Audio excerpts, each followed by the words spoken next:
Siamo praticamente allo scadere, calcio d'angolo per il Napoli che proverà a sbloccarla, finora non c'è riuscita, la partita che rimane ferma sullo 0-0. Ho fatto anche tardi perché tra un po' c'è la Juventus e solitamente mi porto un po' in anticipo l'uscita del portiere. Attenzione, una parata, vediamo che succede, se in qualche modo riesce nel mischione ad avere la meglio. Niente, centrale, centrale. È andato un po' così, forse quasi tutta la gara, con qualche situazione, soprattutto su questi palloni nel mezzo, e credo l'occasione più chiara l'ha avuta sia McTominay di una decina di minuti fa praticamente, ma credo l'occasione più importante l'abbiano avuto la combo, chi erano? McTominay e Hollywood, che nel primo tempo al sesto palla e mezzo si sono praticamente ostacolati. Non mi ricordo se è McTominay che ostacola Hollywood o viceversa, c'ho una memoria che è veramente labile, perdonatemi francamente, però il Napoli alla fine della fiera non riesce a portare il bottino pieno, mi sentirei di dire, quando ancora però batte la rimessa e la partita non si è conclusa. Certo è che oggi io mi aspettavo, non dico che il Napoli la vincesse, tutto quello, perché poi tutto può succedere, sapete, gli episodi o altro, ma che il Napoli, questa cosa voglio dire chiaramente, che il Napoli non riesca a fare un gol al Francoforte, che può essere un'ottima squadra per carità, ma è la stessa che in Bundesliga in 9 partite ha preso 19 gol. Sta roba voglio dirla subito. In Bundesliga il Francoforte ha preso 19 gol in 9 partite. In Champions League ha preso 11 gol in 3 partite, 5 dall'Atletico, 5 dal Bayern e se non sbaglio nel 5-1 vinto dai tedeschi contro il Galatasaray, anche lì comunque il gol lo hanno pescato. E che, ribadisco ancora una volta, il Napoli in un modo o nell'altro non riesca a concludere a rete, onestamente di questo bisogna un po' interrogarsi, e la partita si è appena conclusa, triplice fischio 0-0 e classifica alla mano per la differenza reti, che è molto importante, sapete benissimo, soprattutto quando poi vai a fare i calcoli all'ultima giornata. In questa classifica oggi addirittura il Napoli è sotto pari punti, ma sotto lo stesso Eintracht Francoforte. E io vorrei sentire qualche spiegazione da Mr. Conte. Da Mr. Conte vorrei sentire qualcosa, visto che ad oggi l'allenatore è più che altro concentrato nelle solite strategie mediatiche, comunicative, cercando un po' i nemici ovunque, attirandoli a sé per poi un pochettino.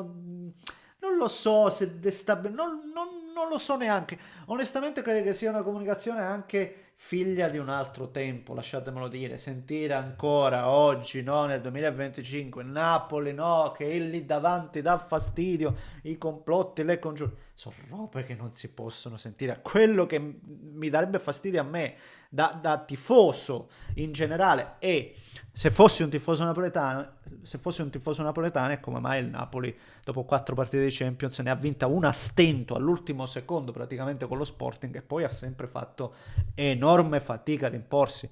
E il Napoli è una squadra che può far meglio, una squadra che deve essere competitiva, onestamente, e quello che ho visto sinora per me non può bastare, al netto di infortuni, di situazioni anche d'emergenza sotto alcuni aspetti, ma oggi uno dei migliori per me è un giocatore che oggi non rappresenta neanche minimamente l'essere titolare, penso a Elmas, quindi i giocatori li ha il Napoli, però onestamente non sono riusciti, almeno oggi, a essere efficaci. Ne parliamo, signori miei, come se lo facciamo prima, come al solito vi invito a lasciare nel pollicione per soddisfare come al solito le richieste dell'algoritmo, iscrivetevi per seguire i prossimi contenuti. A proposito dei prossimi contenuti, sta per iniziare la Juventus, quando vedrete il video sarà già iniziata e devo anche un pochettino affrettarmi. In descrizione trovate tutti i profili, vi ringrazio per il vostro supporto, i commenti e tutto il resto, perché siete sempre sul pezzo, questo va assolutamente detto. Sì, io vorrei un allenatore che parlasse di calcio, io vorrei un Conte che desse delle spiegazioni, e non può essere il mercato. Oggi il mercato invece secondo me ci dice che il Napoli ha anche speso bene, se penso allo stesso Gutierrez, sono giocatori che deve poi metterli in condizione di rendere. Lo stesso Neres, oggi Neres, io penso a Neres, no? Un giocatore che vede raramente ormai il campo, o comunque sempre nell'ultimo scampolo di partite. È un giocatore inefficace. E stiamo parlando di un giocatore secondo me anche importante. E quindi Lang è stato pagato quanto? Oltre 30 milioni. È possibile che Lang eh, sia così inconcludente? Ce ne sono tanti, eh.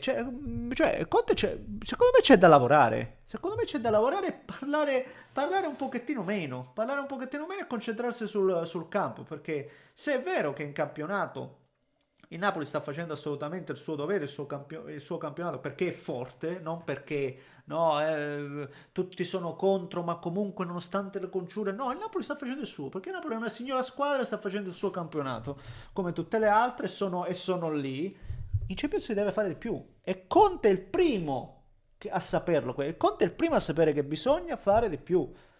E dopo averne prese 6 contro il PSV, io oggi mi aspettavo una squadra che avesse una rabbia dentro, ma una rabbia di smontare la partita. Invece, ripeto, ho visto qualche buona situazione, buona discesa di Elmas che ha puntato un po' l'uomo, passa in mezzo a due, va al tiro. Ripeto, c'è stata quell'occasione in cui metti la palla in mezzo e si sono ostacolati due giocatori, ma poi anche lì il primo tempo, errori, poche occasioni. E poi nel secondo anche, no? C'è stata quell'occasione di McTominay, un paio di McTominay appunto, però troppo poco, ripeto, contro una squadra vulnerabilissima come il Francoforte. Vulnerabilissima. È una squadra che devi fare male.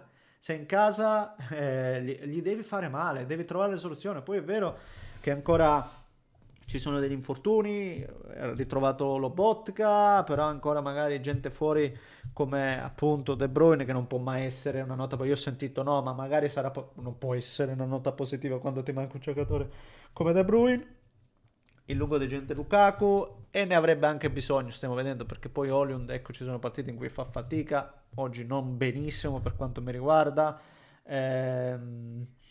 E era fuori Spinazzola, sappiamo quanto fosse in forma in questo periodo, sicuramente, però ribadisco, oggi il Napoli deve fare meglio. Oggi il Napoli deve fare meglio, non può accontentarsi di questo pareggio, che poi alla fine della fiera significherà sicuramente una squadra che ai playoff ci vai in un modo o in un altro, ci vanno tutti praticamente ai playoff, devi veramente fare qualcosa di disastroso per riuscire a farti eliminare, però ribadisco anche per la questione meramente di classifica, qualcosina si può fare, qualcosina in più, onestamente. Oggi, devo dire, ritrova ancora una volta la solidità difensiva, perché levata l'occasione di Kempf, anche importante quella di Kempf, però per il resto la squadra è stata equilibrata, solida, non appena ha ritrovato Rahmani dietro, ribadisco la squadra si è ritornata a essere quadrata, quindi sotto questo aspetto sicuramente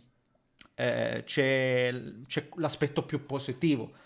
Però oggi io mi aspettavo molto meglio dal Napoli, molto molto molto meglio.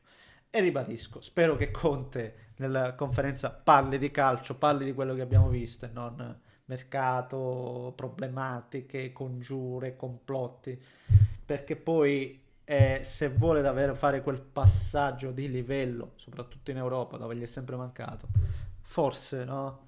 Parlare più di calcio che di altro. Va bene, signori, fatemi sapere cosa ne pensate voi, commentate, likeate se volete iscrivetevi al canale, un grande abbraccio da Neschi.